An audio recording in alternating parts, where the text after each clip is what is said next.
Publik semester 4 kelas C UIN Sunan Gunung Jati yang terdiri dari Indah Rizli Afifah, Kamila Tusaadah, Nia Sumiati, dan Muhammad Rizal Zulham.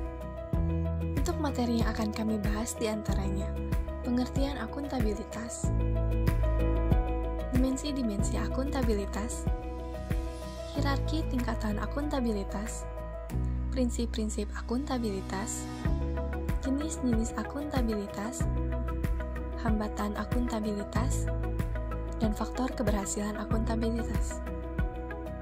Untuk materi pertama yaitu pengertian akuntabilitas.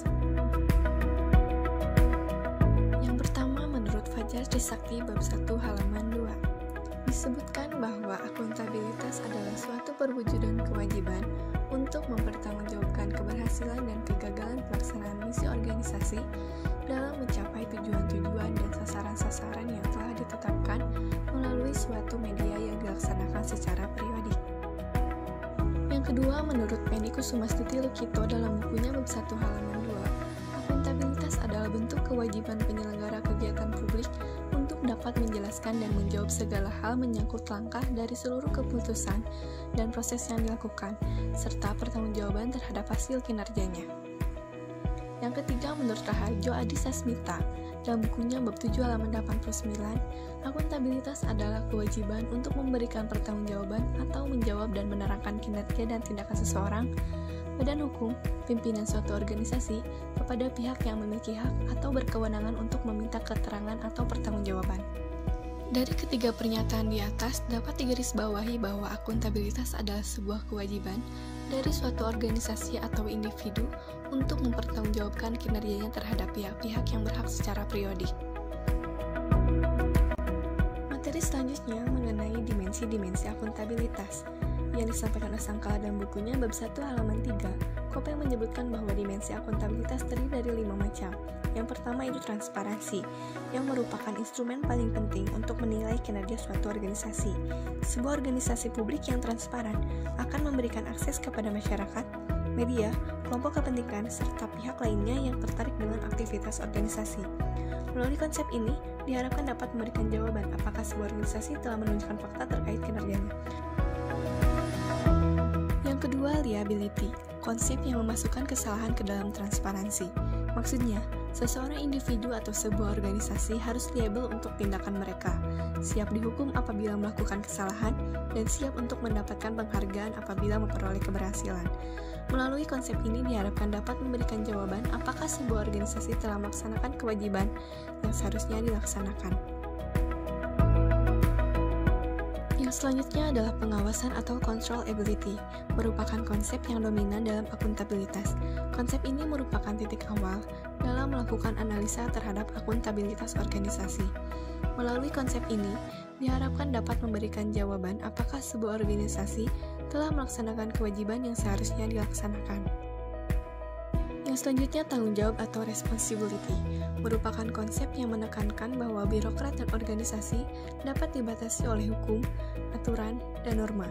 Tanggung jawab dapat mengambil berbagai bentuk diantaranya, bentuk formal maupun informal, standar maupun norma dalam berperilaku. Melalui standar tersebut, diharapkan dapat mendorong perilaku yang lebih baik. Melalui konsep ini, diharapkan dapat memberikan jawaban apakah sebuah organisasi telah mengikuti aturan atau standar yang ada. Yang kelima, ketanggapan atau responsiveness, konsep mengenai perhatian organisasi terhadap ekspresi langsung atau kebutuhan dan keinginan dari konstituen organisasi berdasarkan perintah dari pejabat yang dipilih. Melalui konsep ini, diharapkan dapat memberikan jawaban apakah organisasi telah memenuhi harapan secara substansial. Yang ketiga, materi tentang hierarki tingkatan akuntabilitas. Menurut Penny Kusumastuti Lukito dalam bukunya bab 1 halaman 4, akuntabilitas bersifat berjenjang, dari akuntabilitas yang bersifat individual sampai dengan hasil pembangunan yang merupakan pertanggungjawaban kolektif. Tingkatan akuntabilitas dimulai pada akuntabilitas teknis, yaitu pertanggungjawaban terhadap input dan output atau produk yang dihasilkan dari suatu kegiatan pembangunan. Selanjutnya, tingkatan akuntabilitas strategis adalah tuntutan terhadap pertanggungjawaban outcomes atau manfaat, misalnya dalam bentuk kualitas pelayanan publik yang diterima oleh masyarakat. Pada tingkatan akhir, Akuntabilitas politik adalah pertanggungjawaban terhadap pencapaian dampak atau perubahan sosial atau ekonomi atau politik yang dapat dirasakan oleh masyarakat yang diakibatkan dari berbagai kebijakan dan program yang dijalankan oleh pemerintah. Semakin ke atas, tingkat akuntabilitas kinerja bersifat kolektif karena pencapaiannya membutuhkan kontribusi dari berbagai program atau kegiatan. Dengan demikian, koordinasi dan kolaborasi yang baik menjadi kunci dalam pencapaian hasil bersama yang saling komplementer. Selanjutnya adalah prinsip-prinsip akuntabilitas. Dalam buku Raharjo Adisasmita bab 7 halaman 90, dalam pelaksanaan akuntabilitas di lingkungan instansi pemerintah perlu memperhatikan prinsip-prinsip sebagai berikut. Yang pertama, harus ada komitmen dari pimpinan dan seluruh staf instansi untuk melakukan pengelolaan pelaksanaan misi agar akuntabel. Yang kedua, merupakan suatu sistem yang dapat menjamin penggunaan sumber-sumber daya secara konsisten dengan peraturan perundang-undangan yang berlaku. Yang ketiga, harus dapat menunjukkan tingkat pencapaian tujuan dan sasaran yang telah ditetapkan. Yang keempat, harus berorientasi pada pencapaian visi dan misi serta hasil dan manfaat yang diperoleh. Yang kelima, harus jujur, objektif, transparan, dan inovatif sebagai katalisator perubahan manajemen instansi pemerintah dalam bentuk pemutakhiran metode dan teknik pengukuran kinerja dan penyusunan laporan akuntabilitas. Selanjutnya, jenis-jenis akuntabilitas. Dalam buku Raharjo Adisasmita, bab 7 halaman 79 disebutkan bahwa ada 3 pendapat mengenai jenis akuntabilitas, diantaranya menurut Mario De Yango, Samuel Paul, dan akuntabilitas lainnya. Yang pertama menurut Mario De Yango, tradisional atau regularity accountability. Akuntabilitas tradisional atau akuntabilitas regular memfokuskan diri pada transaksi irregular atau transaksi fiskal untuk mendapatkan informasi mengenai kepatuhan pada peraturan yang berlaku, terutama yang terkait dengan peraturan fiskal dan peraturan pelaksanaan administrasi publik. Hal ini diperlukan untuk mempertahankan tingkat efisiensi pelaksanaan administrasi publik yang mengarah pada perwujudan pelayanan prima. Selanjutnya, managerial accountability. Akuntabilitas manajerial menitik beratkan pada efisiensi dan kehematan penggunaan dana, harta kekayaan, sumber daya manusia, dan sumber-sumber lainnya. Pada saat yang bersangkutan, akuntabilitas ini menitik beratkan pada peranan manajer atau pengawas dan mengharapkan agar pejabat dan pegawai tidak hanya menjawab pertanyaan yang berkaitan dengan peraturan yang telah ada, tetapi juga untuk menetapkan suatu proses yang berkelanjutan seperti perencanaan dan penganggaran, sehingga memungkinkan mereka memberikan pelayanan publik yang terbaik. Efisiensi pengelolaan sumber daya yang menjadi kewenangan suatu instansi pemerintah merupakan ciri utama akuntabilitas manajerial. Selanjutnya adalah program accountability. Akuntabilitas program memfokuskan pada pencapaian hasil operasi pemerintah. Untuk itu, semua pegawai pemerintah harus dapat menjawab pertanyaan di sekitar pencapaian tujuan pemerintah, bukan hanya sekedar ketaatan pada peraturan yang berlaku. Persyaratan ini dimaksudkan untuk mempersiapkan pelayanan yang terbaik kepada pihak-pihak di mana instansi akan dinilai sesuai lingkup tugasnya. Pencapaian tujuan tersebut tentunya dikaitkan dengan program instansi pemerintah yang dikaitkan dengan program nasional, sehingga keberhasilan instansi pemerintah tersebut mempunyai sumbangan yang jelas pada capaian program nasional. Selanjutnya, proses accountability. Akuntabilitas proses memfokuskan pada informasi mengenai tingkat pencapaian kesejahteraan sosial atas pelaksanaan kebijakan dan aktivitas organisasi. Untuk itu, perlu dipertimbangkan masalah etika dan moral setiap kebijakan pemerintah serta pelaksanaannya. Hal inilah yang sering dilanggar oleh pemerintah yang bersifat autokratik, di mana rakyat tidak memiliki kuasa untuk melakukan penolakan terhadap kebijakan pemerintah yang nyatanya merugikan rakyat, baik dari segi moral, bahkan kadangkala jiwa. Kemudian menurut Samuel Paul, yang pertama ada democratic accountability. Akuntabilitas demokrasi merupakan gabungan antara political dan administrative accountability. Pemerintah akuntabel atas kinerja dan semua kegiatannya kepada pemimpin politik yang telah memilih mereka. Pada negara demokratis, menteri akuntabel kepada parlemen.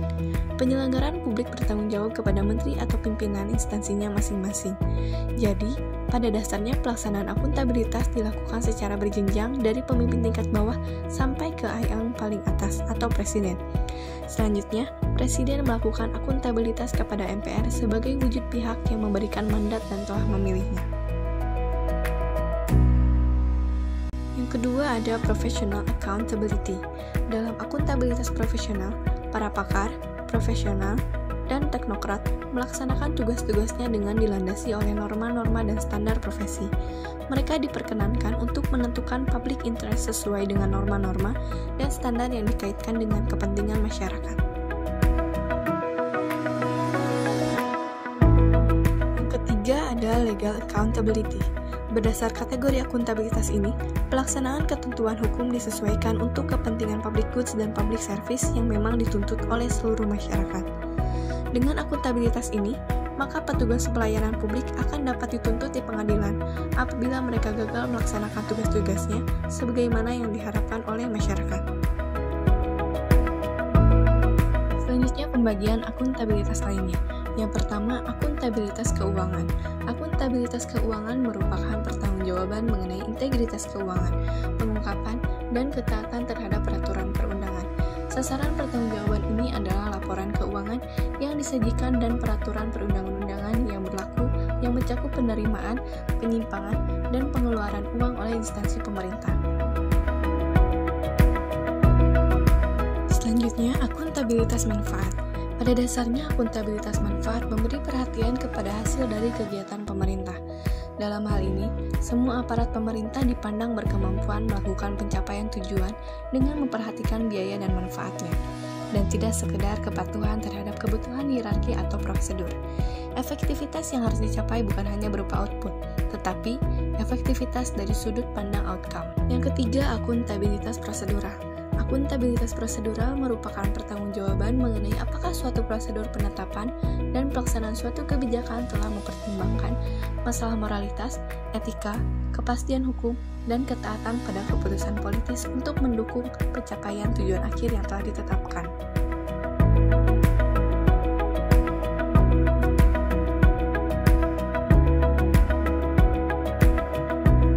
Materi selanjutnya, hambatan akuntabilitas. Dalam buku Raharjo Adisasmita bab 7 halaman 82 disebutkan beberapa faktor. Yang pertama, ketidakpedulian terhadap hak-hak dan masalah sosial. Ketidakpedulian terhadap hak-hak dan masalah sosial cenderung menimbulkan peluang yang tinggi terhadap kurangnya akuntabilitas, terjadinya malpraktik, nepotisme, sogok-menyogok, dan korupsi. Yang kedua, standar kehidupan yang rendah. Pegawai dengan standar gaji yang rendah memiliki kecenderungan untuk mencari tambahan penghasilan agar dapat memenuhi kehidupan keluarganya.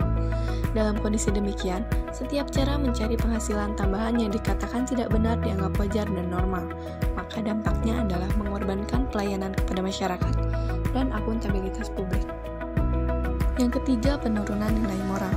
Sikap hidup yang materialisme dan konsumerisme mendorong menurunnya akuntabilitas. Sikap moral sangat menentukan dalam cara hidup untuk memberikan antara nilai-nilai baik dan buruk.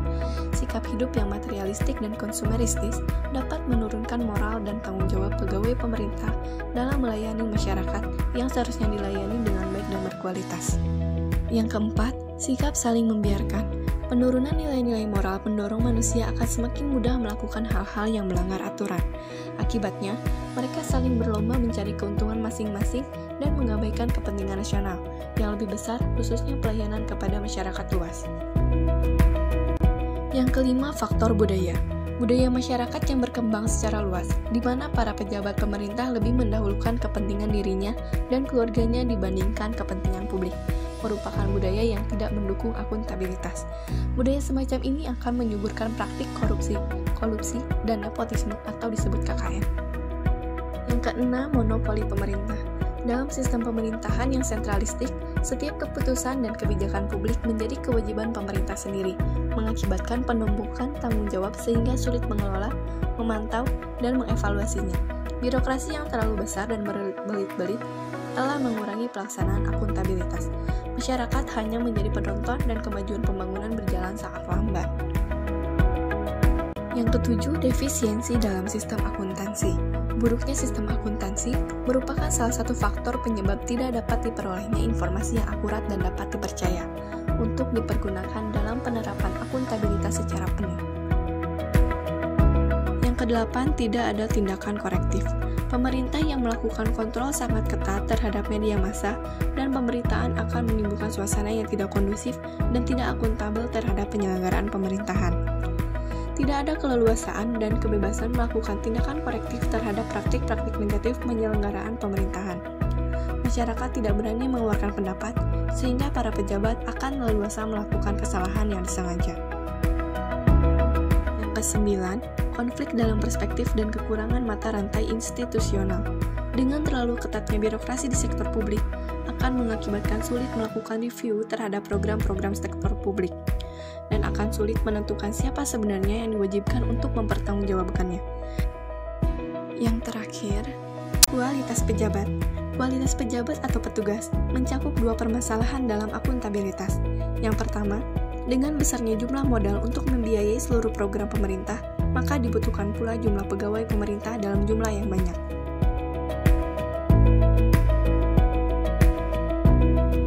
Materi selanjutnya, faktor-faktor keberhasilan akuntabilitas. Dalam buku Raharjo Adisasmita bab 7 halaman 87, yang pertama adalah kepemimpinan yang berkemampuan. Untuk menyelenggarakan akuntabilitas yang baik di instansi pemerintah, diperlukan pemimpin yang sensitif, responsif, dan akuntabel serta transparan kepada bawahannya maupun kepada masyarakat. Yang kedua, debat publik. Sebelum kebijakan disahkan, seharusnya dilakukan debat publik terlebih dahulu untuk memperoleh masukan yang maksimal. Yang ketiga, koordinasi. Koordinasi yang baik di dalam organisasi maupun antar instansi pemerintah sangat diperlukan bagi tumbuh berkembangnya akuntabilitas. Yang keempat, otonomi. Instansi pemerintah dapat melaksanakan kebijakan menurut caranya sendiri yang dianggap paling efektif dan efisien bagi pencapaian tujuan organisasi. Otonomi yang dimaksud adalah pada teknis pelaksanaan kebijakan, tetapi harus tetap terpadu dengan kebijakan nasional. Otonomi jangan sampai mengurangi koordinasi dan keberhasilan tujuan nasional. Yang kelima, dapat diterima oleh semua pihak. Tujuan dan makna dari akuntabilitas harus dikomunikasikan secara terbuka kepada semua pihak, sehingga standar aturannya dapat diterima oleh semua pihak. Yang keenam, negosiasi. Harus dilakukan negosiasi rasional mengenai perbedaan-perbedaan dan tujuan dan sasaran, tanggung jawab, dan kewenangan setiap instansi pemerintah. Penentuan siapa yang bertanggung jawab atas suatu kegiatan dan siapa yang terkait dengan kegiatan tersebut perlu ditetapkan. Yang ketujuh, perlu pemahaman masyarakat. Perlu dibuatkan pilot proyek pelaksanaan akuntabilitas yang kemudian dikomunikasikan kepada seluruh masyarakat, sehingga akan dapat diperoleh ekspektasi dan bagaimana tanggapan mereka mengenai hal tersebut. Yang terakhir, adaptasi secara terus-menerus. Perubahan yang terjadi di masyarakat akan mengakibatkan perubahan dalam akuntabilitas. Sistem akuntabilitas harus secara terus-menerus responsif terhadap setiap perubahan yang terjadi di masyarakat.